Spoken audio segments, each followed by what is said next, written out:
Good afternoon, everyone. My name is Ana Santiago, Resident Services Administrator with CMHA.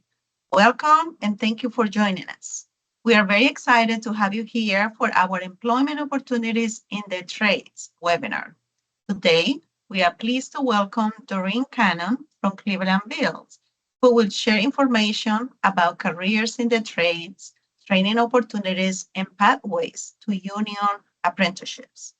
We appreciate her taking the time to connect our residents with rewarding career opportunities and resources that can help them achieve their employment goals. Doreen, thank you for being here. The floor is yours.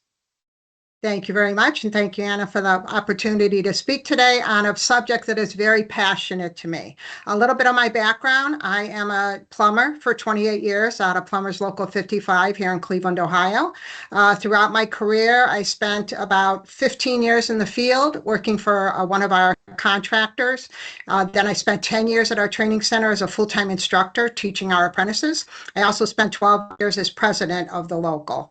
Currently, I am retired from the plumbers about almost 2 years now, and I work for Cleveland Builds, which is a pre-apprenticeship program here in Cleveland, which I will go into a little bit more detail later, but I do their outreach and recruitment. So again, my passion has always been of getting people to understand the opportunities available in the trades and to get that information out there. So first, a little bit about apprenticeships. A lot of times people don't understand what an apprenticeship is. They have been around forever, way back to the Middle Ages, where if you wanted to be a blacksmith, how did you learn that skilled trade? You worked with somebody who already knew that trade. Back then, your pay was room and board, and you learned the trade and then went out on your own and started your own blacksmith company. So it was agreement between somebody who knew what the trade and was very skilled at it, and somebody who wanted to learn it. It really has not changed much after all these years. The basic is still the same, but now it's an agreement between an individual and what we call a JATC, Joint Apprenticeship Training Committee, which all the trades have, and that is their training centers. Those training centers are run by a trust made up of the contractors and the union representatives who come together and decide all the best things for that apprenticeship program. So what is the commitment? They are committing to you that they are going to give you the training you need to become a good skilled tradesperson. You, in return, are just saying that you will give 100% to learn what they want you to learn. In an apprenticeship, it's 90% of the training is out in the field, working for one of the contractors, skilled journey level people who already know the trade, and you work with them out in the field. The other percent of the training is done at the training centers, and it does involve a lot of classroom training. If you're somebody who never wants to sit in a classroom again, never wants to take a test again, never wants to study again, then this would be a little challenging, because the requirements for a lot of the trades are just that. You have to get certified, licensed, and some of those tests are not an easy test, right? You have to do a lot of studying. I will say the training centers lay it all out for you. They show you what you need to do within your apprenticeship. If you follow what they're going to tell you to do, you will be 100% successful. All right. So what is the requirements to get into the trades? So first of all, everybody always thinks of, when I think about the trades, and I'm speaking about the Cleveland building trade apprenticeship programs, we do all the big commercial work in the city. We don't do houses. We do stadiums and high rises and schools. So we do all the big stuff in the city. So when we talk about the apprenticeship, people often think of only like four trades, right? Everybody thinks of carpenters. You need a carpenter to build a building. You need a plumber because you need water in the building. You need an electrician because you need power, and you need heating and cooling, so you need sheet metal, HVAC. Those are only four. There's over 25 different trades within the Cleveland building trades that people don't think of. Insulators, operating engineers, painters, tile setters, cement masons, so many that people don't even pass their mind of opportunities that are out there. So there's so many different trades that are available with their own unique. They all work on the big construction sites. We all work together, but each trade kind of has its individual things that would be something somebody would be interested and maybe not so. So for example, if you are terribly afraid of heights, maybe an iron worker is not for you. Iron workers are the ones that build the skeleton of the building. They are the ones walking the beams, do a lot of welding, a lot of bolting together of the steel of the building. If you don't like being down in the ground in a ditch, then plumbing, electricity might not be for you, because we spend a lot of time getting down in the mud, running lines into buildings, and then taking the piping up from there. So each one has its own kind of particular things that somebody would find interesting, maybe not interested. So the requirements to get into the apprenticeship are really pretty basic. You have to be 18 years of age. You have to have a high school diploma or equivalent. You have to pass a drug test. For all of the trades, you can imagine that on a big construction site, for example, when that new Brown Stadium starts, there's going to be hundreds of construction workers on that job with large machinery, all the different trades doing different things. So safety is always number one on all of our jobs. That's where the drug test comes into play. That we absolutely have 100% drug-free workforce when we talk about people out on these large construction sites. So you will have to pass a drug test. Also, that drug, you have to have a drug card. So your whole entire career, you will be tested annually and tested randomly. Usually 4 times a year, they'll put a percentage of the electricians, a percentage of the plumbers, and you'll get a random test. So again, it goes back to safety, and that's what we care about. We want all our workers to go home every day back to their families safe and sound. So those are the requirements. Some of the trades require proof of a driver's license and reliable transportation. And again, all of these are not just things we're saying that let's put things out there to make it hard to get in there. That's not it. We cover a big area. The trades, for example, the operating engineers cover almost the whole state of Ohio. The carpenters cover a large part of it. A lot of us cover Northeast Ohio, which is still a large area. So you have to be able to get transportation from these construction sites. And a lot of times we're out in the middle of a field, not really near, if there's a brand new area being under construction, there's no public transportation there. So that can be a challenge for people. So some of the trades do require proof of transportation. Other than that, again, all we're asking for is someone who 100% wants to commit. The apprenticeships are anywhere from 3 to 5 years, depending on what trade you pick. But remember, the minute you get in, you're working for one of our contractors. The minute you become an apprentice with one of these trades, you are working. You're earning a 40-hour-a-week check, as long as you work 40 hours. You're earning that check. As you progress through the apprenticeship, your wages go up because the more knowledge you have, the more valuable you are, right? So again, you're earning wages as you're progressing through the apprenticeship. Healthcare is included. Some you have to work so many hours. Some you have to work 30 days. Some get it right away, again, depending on the trade. Retirement. I can't tell you how important. A lot of young people don't think about retirement, but myself, I will tell you, after all those years in the plumbers, I am living very comfortably on the retirement that I earned while working in the plumbers union. So that's another great thing. Healthcare also is for your family, not just you as an individual. You can get family coverage, and the coverage that we get in healthcare is very good. That healthcare is paid for you by your contractor on your behalf. So in other words, there's two terms that I want to explain.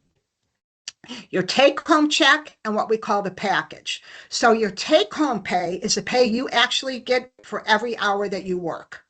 On top of that, your contractor is paying into your retirement, they're paying your health care, and they're paying into the training on your behalf. So that's now what we call the package. So your health care is not coming out of your hourly rate, and you know that up front. This is what your hourly rate will be. This is what your check is going to show, and this is what your contractor is paying on your behalf. So just a little bit of detail there.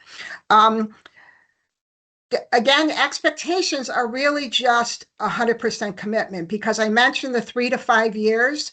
That's a long time. Even though you are earning wages and you're getting benefits, it's still a big commitment on the training center's behalf to you. We don't want you to get in, spend 2 years, we spent all that time training you, and you realize this is not for you.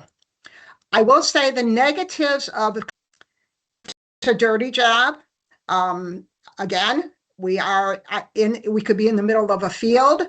We're in buildings being built. So it's very dirty. We could be in an older building. I did a lot of work for the company I worked for, rehabbing a lot of the old buildings in downtown into apartment buildings. So again, you're dealing with the old kind of buildings, which can be dirty. It's a very physically demanding job. And people always ask me, which trade is the least physical? And the answer is none of them. They are all very physically challenging. We're up and down ladders all day. We, a lot of times, are in a building. If we're in a 12-story building, when that building is being built, there's no elevator yet, right? There might be an elevator to move material, but the material takes priority over people. So if you're working on the 12th floor, you're walking up to the 12th floor. If you forget a tool, you're going all the way back down to get your tool and go back up again. So it can be physically demanding. I will tell you that your body gets used to it. Just like anything else, the more you do it, the more you get used to it, and it doesn't take, it gets easier. It can take the toll on the body. You'll hear a lot of construction workers who have bad knees, bad shoulders. It's just because of the kind of work we do. We're doing a lot of times repetitive type things too. So those are, and probably the other negative that is kind of unique to our area. Everybody loved the Cleveland weather. Well, you know what the Cleveland weather is like, right? It could be 95 degrees, we're working. It could be 10 below zero down by the lake, we're working. So the weather can be a contributing factor to kind of a negative about it. Now that those are the negatives, the positives, the great pay and benefits that I already mentioned, learning a skill that nobody can ever take away from you. I'm a plumber. I will always be a plumber. And people say, what's the best thing about being a plumber? The best thing about it is I don't have to pay a plumber to come to my house to fix anything, right? So I will always have those skills no matter what. And that's true with all the trades. Once you learn that skill, you're set, right? There's opportunities outside of always staying in the field, working as a journey level worker, as a skilled person out on the construction sites. Myself, I took a teaching job. There's chances to go. All of the big companies in Cleveland were started by people who went through an apprenticeship, maybe 50 years ago, but they finished that apprenticeship, became journey level workers, and then started their own companies. Now you're talking about some companies in the area that are multi-million-dollar companies. You can go into estimating for a contractor. There's a big demand now for people who are good with computers, what we call CAD or Rivet, computer generated drawings. The contractors like someone who has been out in the field and understand what it's about, because a lot of times a computer will say, this pipe will fit in the wall, but if you've been out there doing it for 20 years, you know that pipe is not fitting in that wall. So so there's that opportunity to move from the field into our offices with our contractors. You can become a foreman. A foreman is somebody who oversees the people on a particular job. In other words, an electrician foreman will oversee all the electricians on a particular job. You can become a superintendent, which is somebody who oversees the foreman. So in other words, they oversee all the jobs for a contractor. So that's available too. The other nice thing is that through the union, you can travel. Once you become a journey level worker, if there's not a lot of work in Cleveland, you can go somewhere else where there is a lot of work. Ohio is very busy right now. Columbus is very busy. We have workers from Cleveland and the surrounding area working down in Columbus. If you absolutely hate the winters, you can go ahead someplace warm for the summer. The only stipulation is that all of the workers in that area need to be employed. In other words, all the sheet metal workers in a particular area need to be employed before they will bring in other people, because they want their own people at work. Cleveland is busy right now. A lot of the trades do have travelers from other areas working in Cleveland. So that's a great opportunity. I met a carpenter who had built some kind of snake cage for somebody in Cleveland. A sheik from Saudi Arabia saw it, flew the guy to Saudi Arabia to build this big snake tank for him. So really, it's crazy the kind of things that this again can turn into when you have a trade that will always be yours and nobody can take away from you. So that's a great benefit. It's also great because we're always doing something different. Yes, we're always working our way out of a job because every building gets built and we have to move on to the next one, right? But the benefit of that is the variety. I mean, you can be on a large stadium one day and then in an apartment building the next day, or you can spend years on the same job if it's a big job like a school or a stadium or a high rise, something like that. So the variety is great. The other thing that goes along with that is working with a team. You have to be able to work well with a team. You are not only working with the workers in your own skilled trades, but again, you are working on a construction site with hundreds of people from all those 25 plus trades that I spoke about. So that's a benefit. The other nice thing is, with this industry is a little different. If you're working with people you're not real crazy about, you're not stuck with them for 40 years, because you will all be moving on to another job with a new crew, different people. So you're always working with somebody different. So that's a benefit too. The other program that I do want to touch on is, so now that I've mentioned all these trades and all the things that go in, how does somebody decide what's a good fit for them? Because you do want to make sure this is a good fit. Everybody knows, no matter what your job is, if you don't like it, it's not enjoyable, right? Plumbers may make $45 an hour, but when you're in a miserable job, or if you're in a job you don't like or whatever, that $45 an hour feels like $5, right? Because you're just miserable. So we want people to make the best decision for them, which of these 25 trades is a good fit for them. One of the ways to do that is, first of all, you can go online and look at the Cleveland Building Trades website, where there's links to all the different trades with videos, more into detail what every particular trade does. So you can do a lot of research on your own. The second choice would be an organization like Cleveland Builds, who I now work for. This is what we call a construction readiness program. And we are all about getting people ready to get into these trades. So it starts out as a 12-hour introduction to the trades, and they really just do basic talking about all the different trades, expectations of all the trades. If you complete that program, it can turn into a 40-hour pre-apprenticeship program. During that 40-hour program, they do a lot of hands-on project. All the trades come to Cleveland Builds and work with the class to do a particular project that is something that particular trade would be doing out in the field, to give you a taste of what that particular trade would be doing. They will all talk more in depth about their particular trade.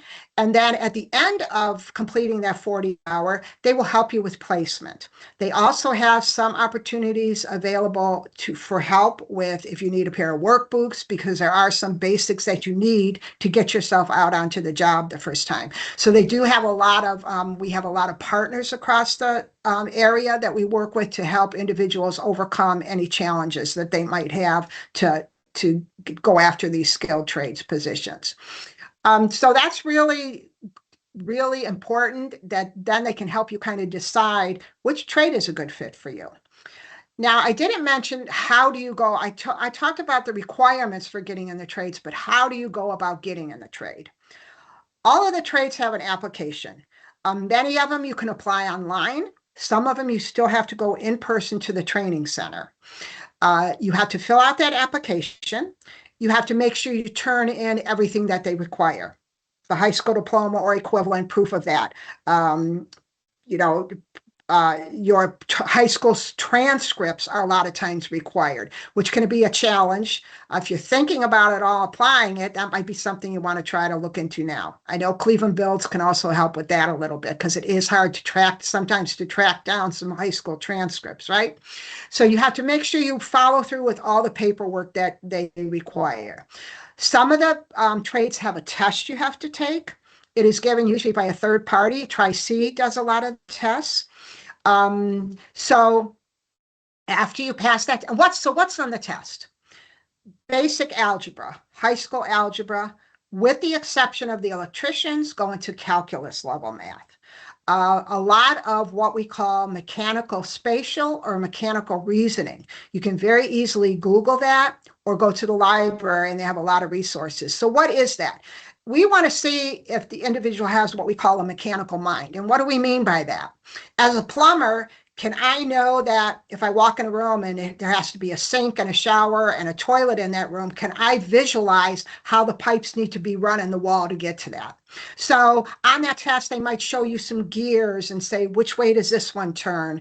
They will show you some objects like a cube with different designs, and then they'll show you 4 or 5 examples of it flattened out, which one would turn into the one that they have there. So just to see what you think. It's got a little bit of reading comprehension on it, and again, basic math.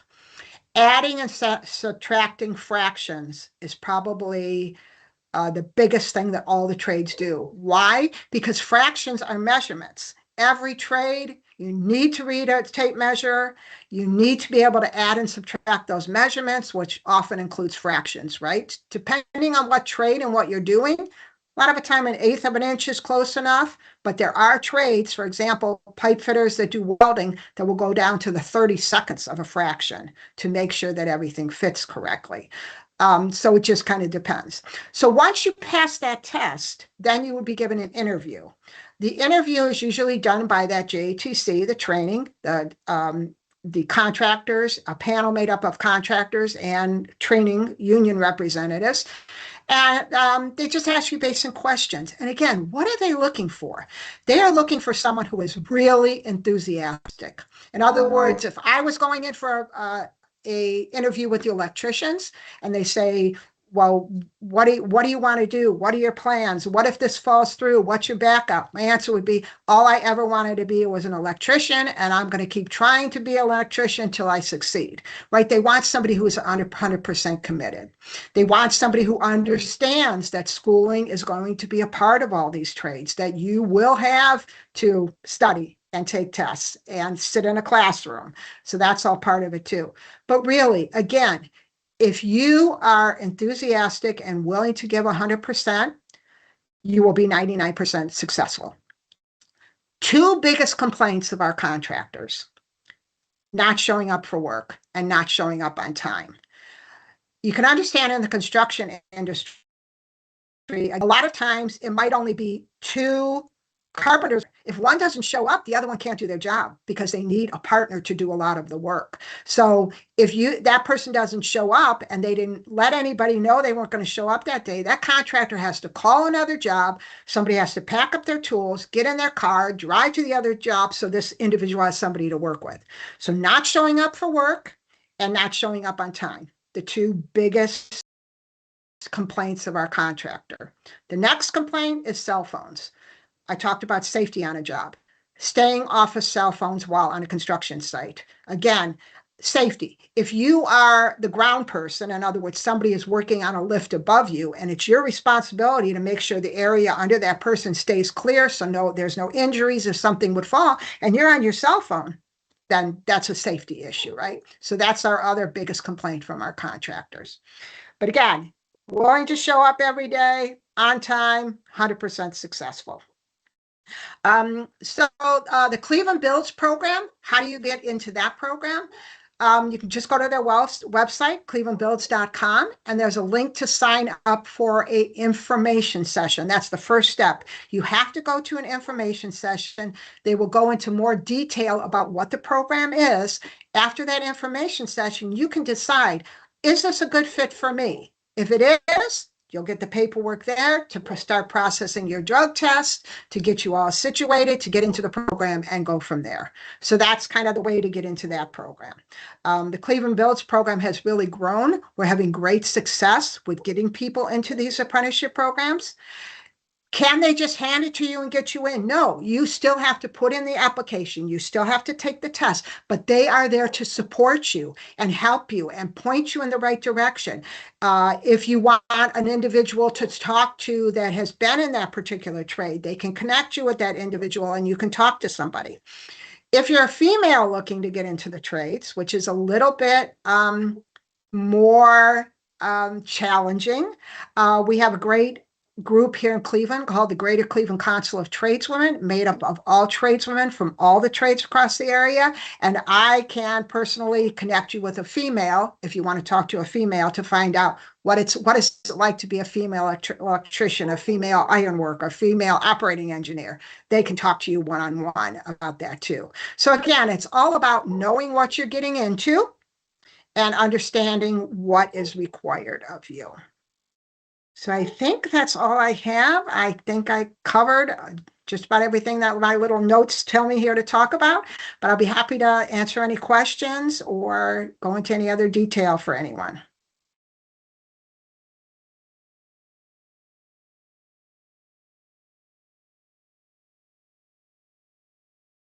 Figure out how to open it here.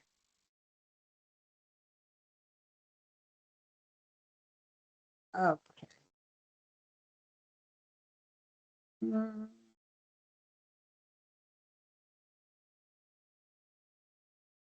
Oh yeah, I see it. Okay, sorry. All right, let me go back to the top here. So one of the questions from chat, none of the work is residential. We do have, in particular, the plumbers, the sheet metal workers, and the pipe fitters run service programs that you would maybe do some housework. So in other words, a service is it, and in the plumbing service program, it is a separate program. It's still an apprenticeship, separate from the commercial program, but you would be doing service work In other words, those are the guys that are going in and snaking drains if they need to be done, replacing faucets, things like that.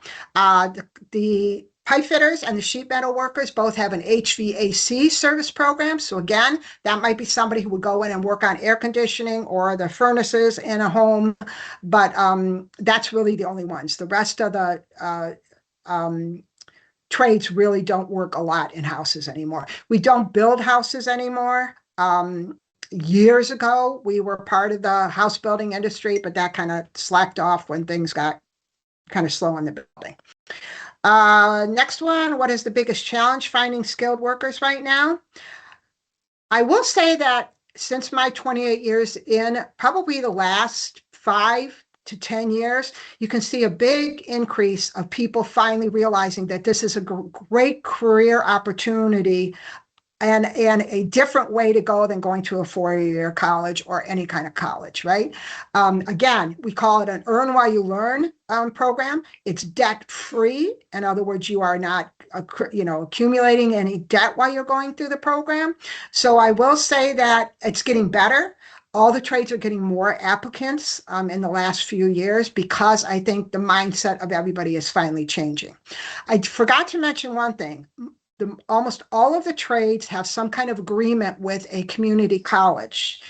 You earn college credits while going through the apprenticeship towards an associate's degree at no cost. So while you're going through the electrician's apprenticeship program, you are earning college credits. And when you complete the apprenticeship program, you're only a couple core classes away from having an associate's degree for free. That has cost you nothing. They even have a grant where you can get those last couple classes you need. And a lot of them are online now, so it's easy to do, that you can get an associate's degree, again, for no cost. The apprenticeship is really, the classes you're taught during the apprenticeship are college credit classes. How are companies changing recruitment to attract younger workers? Well, I think high schools play a big part of that. What I do now when I go out and speak has been a lot more inviting. More and more people want me to come in to talk to the high school students. Again, because I think not only parents, but counselors are realizing that this is a good opportunity for younger workers. And I will tell you, for somebody who gets in right out of high school into one of these trades and they work, their whole career in there, they are going to have a really nice pension and a really great retirement when it comes time for that, right? What soft skills do trades partners look for most in new hires? We don't really expect you to know anything. The idea of an apprenticeship is to teach a trade. Does it help somebody if they have a little bit of background, maybe worked with, a HVAC company for a little while? Would it help? Yeah, absolutely, because you have some knowledge of the industry and they know that you already like that particular job because you've been doing it. So that would help. But really, in general, we don't expect you to know anything because that's what an apprenticeship is. And a lot of times, some of the trades prefer you not to know a whole lot because we want to teach you the right way. A lot of things are done out there the wrong way that wouldn't pass codes if they were, inspected. So we want to teach you the right way to do things. Do you need license and bond? No. If you want to become a contractor, yes, you would need to be licensed and bond. And when you're an apprentice working for a contractor, you're working under that contractor. He is the one carrying all the liability and the bonding and the licensing. So the answer to that is no. The new Brown Stadium is going to be huge. Yes, it is. And I think it's already, they've started clearing the area. And once that starts, there's going to be about a 2-year job. So there are people who are going to be on that job. There's apprentices who are getting in now that could spend their first 2 years of their apprenticeship on that one job, which a lot of times is great because you get to see from start to finish, right? I was on my very first job I was on was a hotel, and I was there from the underground all the way until the finish of the job. So you really get to understand why the underground was run the way it was, why this had to go in this particular spot. So that's a great thing to see. Are there internship opportunities? Um, Not out in the field, again, because of safety and everything else. You really have to be working under a contractor and a member of that local union to get on some of these job sites. Some of the contractors might have in-office internships that might be available, but as far as getting yourself out into the field, working with the tools, the answer would be no. How do you handle safety rules on busy sites? So obviously, all of these construction sites are under OSHA regulations, which is like a book like this thick. All the trades usually give their apprentices OSHA 10 and then OSHA 30 during the apprenticeship. OSHA 10 a lot of times before you even get out into the field, so that you understand what the safety hazards are and what we are looking for. A lot of times on larger jobs, they will have a safety meeting or start the whole construction site with everybody on the construction site coming together, and the general contractor, which is the person or the company overseeing the whole entire project, will bring everybody together every morning or once a week to talk about issues on the job. Has this been an issue? What is being done by this? Also, a lot of the general contracting companies have a safety person on staff, and they spend all day walking around looking for issues that could cause somebody harm. So that's kind of two ways that it's handled. It's also every worker's job on the job's responsibility for safety.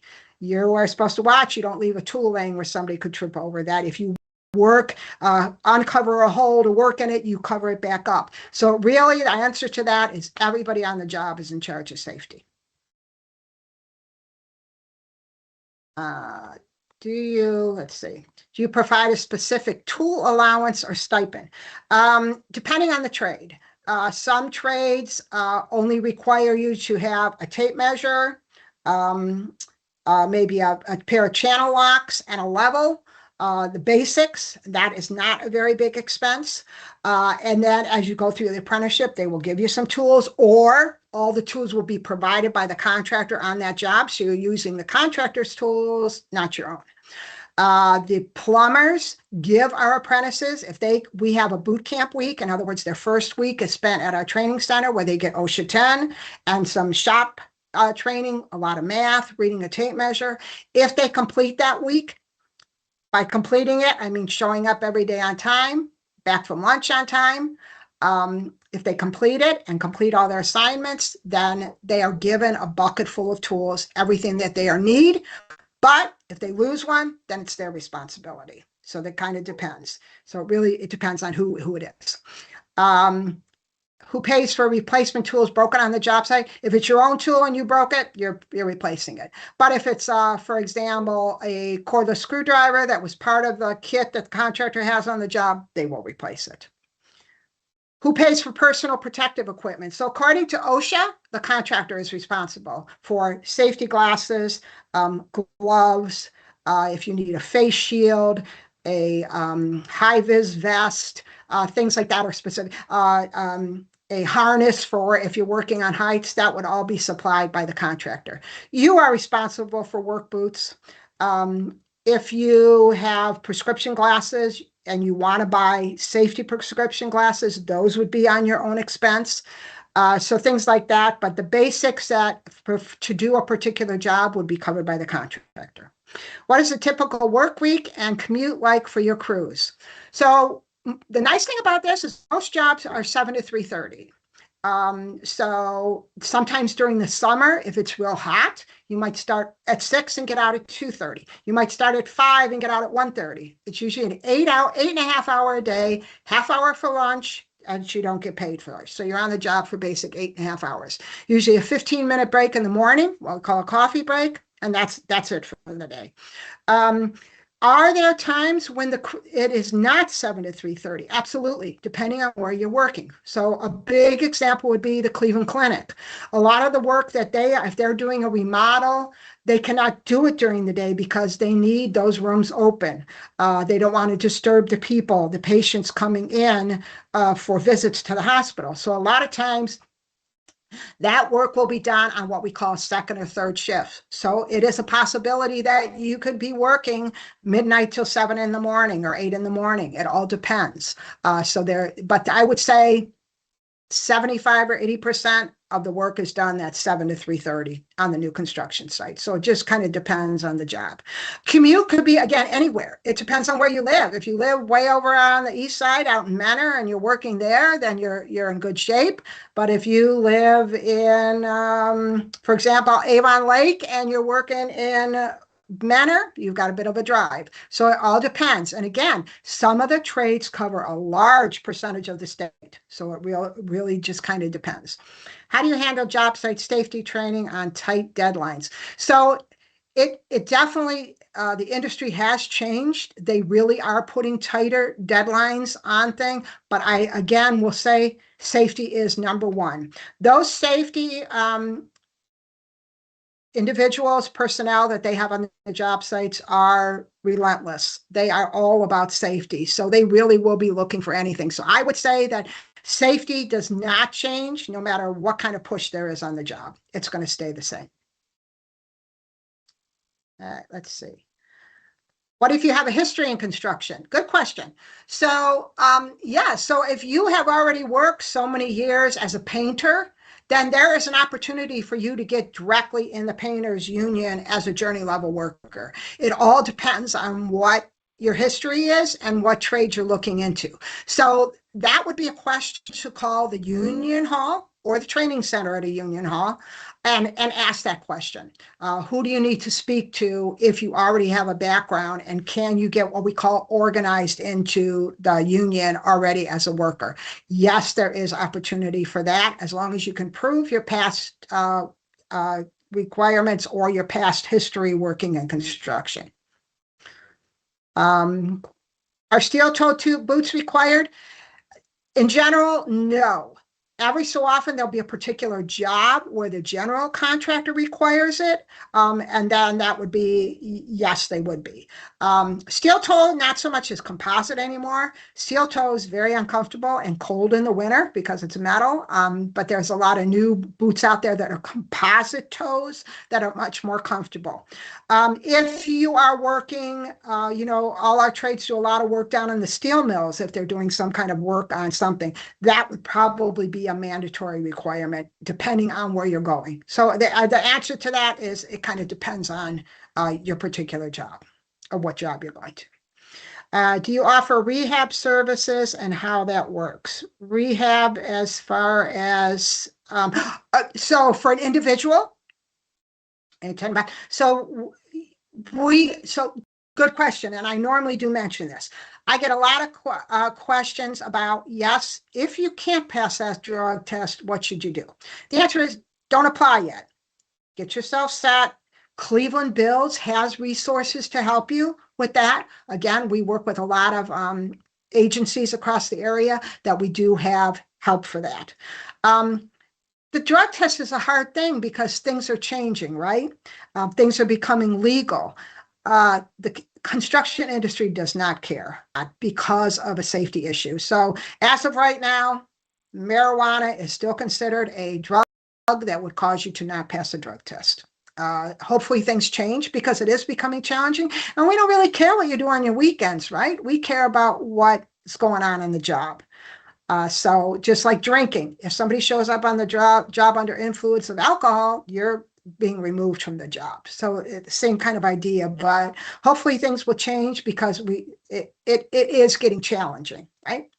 The other thing I mentioned that this kind of triggered me, a question I get most often is, what about if you have some kind of background that would cause you from not getting into the trades? So the one for sure is the operating engineers do run a background check, and you cannot have a felony. That is the heavy equipment operators, the bulldozers, the cranes, the backhoes.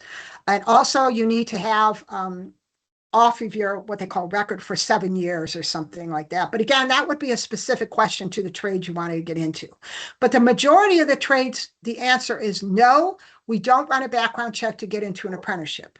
But if you contractor has a federal job, a school job, or a job that requires a background check of every worker that walks on that job, that background check is done by the contractor. So could there be a job you wouldn't be able to work on? Yes. I always tell people, if that is the case, then tell your contractor up front. If they say, hey, you need to go to the school job, pull them inside and say, I won't pass the background check. And the contractor hopefully has another job to send you to, right? So the answer is no, it doesn't come into play to get into an apprenticeship, but could it affect hours you get out in the field? It could, if all your contractor has are those type of jobs. But the majority of contractors have many jobs going on at the same time. So that wouldn't come into play. There's someplace else they can send you. But again, ask that to the particular trade that you might be interested in. Do a call to the training center anonymously and ask, hey, is this an issue about my background?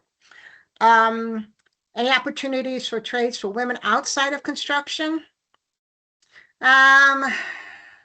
In the trades, no. I mean, everything in the trades is going to be in the construction industry. Is there opportunities for women who go on to get a degree and then get into construction management or something like that? Absolutely. Paid training programs, yes. All the apprenticeships are paid. Again, once you get in, you're working. I will say about the industry, though, we don't have sick days and we don't have vacation. If you don't go to work, you're not getting paid. So yes, you're getting paid. If you work 40 hours, you're getting paid 40. If you don't show up one day, you're getting paid 32 hours. And why is that? Because we don't always work for the same contractor. You might spend 2 years working for a contractor, and then you go someplace else and you've been with them only 2 weeks and you want to take vacation. Who should pay the back vacation? The one you only work for 2 weeks or the one you don't work for anymore? That's why it doesn't work in our industry. But many of the unions have what we call a vacation fund. Each individual has one, and your contractor puts so much an hour in that vacation fund on your behalf, so that if you do want to take a vacation, you have a little pool that you can pull out of it. A lot of people use it to make payments on vehicles if they want to buy one. You don't have to use it for vacation. It's basically like a little credit union that is your own money that you can use for that. How do you help us start your own company? So a lot of the unions are more than happy to get somebody going in the business, because we always need contractors, and we need small contractors that are just starting out to take on some of those small jobs. So many of the unions and the contractors associations have little programs to help somebody if they want to get started in business, how to go about it. So there is that opportunity. Do you collaborate with other nonprofit organizations with focus on housing? Again, maybe through Cleveland Builds, to our clients that we work with, then yes, there would be opportunity in other agency that could help with that. Okay. How is the pay? Weekly? Yes, all the trades, I believe, are weekly. Days of the week might change. Some get paid on Tuesday, some get paid on Friday. A majority of the trades now do direct deposit into a checking account. So that's nice too. Whereas when I first started out years ago, they had to come out on the job and hand everybody a check, and then you had to try to make it to the bank before the bank closed. So now it's very nice that it's direct deposit. Majority of them are direct deposit now, and it is weekly pay. Average pay, again, depending on the trade, but I will say as far as take home hourly, for journey level workers, anywhere from about $29 an hour up to $60 an hour, depending on the trade. Again, how are the apprenticeship wages done? It's a percentage of that journey level wage. So if you're working for a trade that the journey level workers make $40 an hour, and you're starting out at, just easy math, 40% of that, you're earning $16 an hour to start. Usually the trades after 6 months go up a percentage, after a year go up another percentage. That's how you get your increases. The nice thing about that is if the journey level workers get a raise, then you get a raise, because you get a percentage of what they get automatically. How do you fix a mistake on a build? We let the contractor worry about that. So unless an individual really did something that they were told not to do, then they might make that individual go back and tear it out and fix it themselves. But usually it's the contractor that takes that burden on of figuring out how to fix something that went wrong. How do we get to go through the apprenticeship program? Could you elaborate on the opportunities to manage construction sites? Name a profession. Do you all offer this specific trade? You mentioned you obtain a good degree. How long? And what do they earn hourly? So the hourly I just mentioned. So management, if you want to go into construction management, that's a college degree. You're going to have to go to college. Can you go through a trade and get your associate's degree and then go on and pursue a degree in construction management? Yeah, and I would tell you that's great, because a lot of the people who just go to college and get a construction management degree don't understand a construction site. But if you served an apprenticeship as a carpenter years ago, when I was out in the field 28 years ago, all the construction management people were carpenters who have gone through a program, and they understand what it's like to actually build a building. So if you do go through an apprenticeship and then go on to get your degree, that would be a great feather in your cap, because I think you have a better understanding. But again, we don't want to lose you. We're not training you to leave the trades and go do something outside of the trades. We're spending those 3 to 5 years to train you to keep you in the trades, because we need skilled workers as much as we need brand new apprentices. So we're training you to keep you, not keep you stuck as a journey level worker, but to keep you in the industry, in that trade, to go on to become an estimator or an owner or something like that, to keep you in the industry. So again, attaining the degree, it's an associate's degree that you earn the college credits as you go through an apprenticeship program, and that it would be your responsibility to pursue those last couple of classes. It's usually like an English and a humanities, something that you couldn't get in the trade program, to complete that associate's degree. If that makes sense. Okay, I think I made it through all the questions. If there's nothing else, I really, it was a great honor to speak about this passion of mine. I can't tell you, getting into the plumbers was the best decision I ever made. I actually do have a 4-year college degree. I worked in retail management for years, and I worked 60 hours a week, getting paid salary for 40. And I said, enough of this. I always loved working with my hands. So I got into the plumbers. Do I wish I would have done it right out of high school? Absolutely. Absolutely. But so this is the best career choice I ever made. I don't know anybody that doesn't enjoy working with your hands. The satisfaction of this is that there's no other job you can have where you can work with stuff every day. You see what you have accomplished, and you've got places to go back to and show and walk through a building that you saw when it was nothing, and now it's a building. I used to get a big kick out of dragging my little son when he was 5, 6 years old into bathrooms and saying, look at mom put this toilet in, mom put this faucet in. I used to drive him crazy, but it's great personal satisfaction to stand back and say, wow, can you believe I was a part of building that 35-story high rise? You know what I mean? So it's great personal satisfaction. So if you are interested at all, Anna knows how to get a hold of me. Please reach out to Cleveland Builds in any way. There's always somebody to help you there. And we'd be happy to help get you pointed in the right direction. Do your research. Look on the Cleveland Building Trades website. Great videos and information about all the trades. So again, thank you for this opportunity, and thank you very much for joining us.